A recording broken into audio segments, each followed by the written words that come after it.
કાઠિયાવાડી લીલું તુવેરનું શાક જે છે એ ઝટપટ કુકરમાં બની જતું હોય છે. તો ચાલો આપણે શરૂ કરીએ. તો આપણે અહીંયા તુવેર દાણા લીધા છે, 2 મીડિયમ સાઇઝના ટામેટા લીધા છે અને આપણે મોટા કટ કરી લીધા છે અને 2 મીડિયમ સાઇઝ આપણે અહીંયા ડુંગળી લીધી છે. ડુંગળી તો અત્યારે લીલી મળે છે, તો તમે અહીંયા લીલી ડુંગળી લેવી હોય તો તમે અહીંયા લીલી ડુંગળી પણ લઈ શકો છો.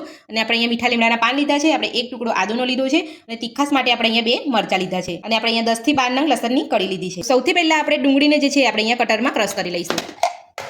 તો આ રીતના આપણે કટરમાં ક્રશ કરી લઈશું. જો તમારે મિક્સર જારમાં કરવું હોય તો તમે મિક્સર જારમાં પણ ડુંગળી અને ટામેટાને ક્રશ કરી શકો છો. તો હવે આપણે અહીંયા સૌથી પહેલા આપણે ડુંગળીને ક્રશ કરી લઈશું, ત્યારબાદ આપણે અહીંયા અલગથી આપણે અહીંયા ટામેટાને ક્રશ કરી લઈશું અને આપણે જે આદુ મરચાં અને લસણ લીધું છે આપણે અહીંયા મિક્સર જારમાં બધાની આપણે પેસ્ટ બનાવી લઈશું.